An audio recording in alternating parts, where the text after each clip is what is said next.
Продолжаем рассматривать несложные схемы простых радиоприемников. Итак, на экране схема простого радиоприемника на интегральной микросхеме К174Х10. В составе многофункциональной микросхемы имеется усилитель высокой частоты, также детектор и усилитель низкой частоты.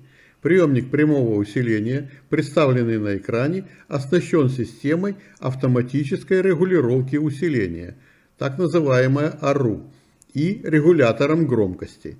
В радиоприемнике применен обычный двухсекционный блок конденсаторов переменной емкости от малогабаритных приемников.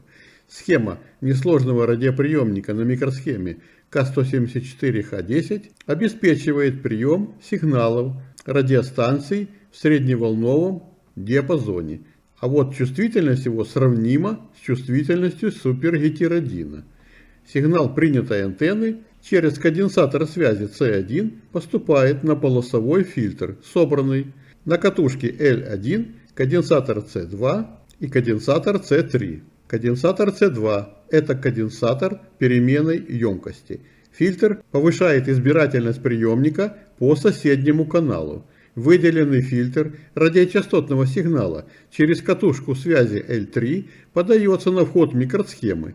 Усиленный радиочастотный сигнал выделяется на нагрузочном резисторе R1, подключенному к выводу номер 15 микросхемы, и поступает далее на вход детектора, это вывод номер 14. Продетектированный сигнал с вывода номер 8 через конденсатор C6 подводится к регулятору громкости, функции которого выполняет резистор R2. А с выхода усилителя через разделительный конденсатор C10 и катушку L4 поступает на громкоговоритель. Конденсатор C5 выполняет функцию развязки системы автоматической регулировки усиления. Он необходим для того, чтобы АРУ срабатывал только при медленных изменениях сигнала на входе приемника, а не от пиковых значениях. Конденсатор C7 и конденсатор C8 фильтруют высокочастотные составляющие продетектированного сигнала.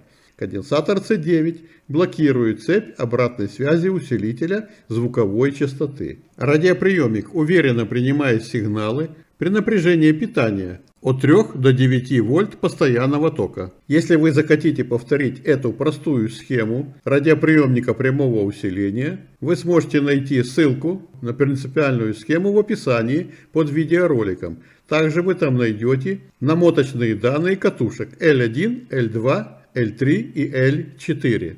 Аналогом микросхемы К174Х10 являются микросхемы А283 или TDA1083. Напишите в комментариях, если вы собрали эту схему, как этот радиоприемник работает. Поставьте, пожалуйста, лайк после просмотра. А если вы впервые на нашем канале, также поставьте лайк и подпишитесь на наш канал.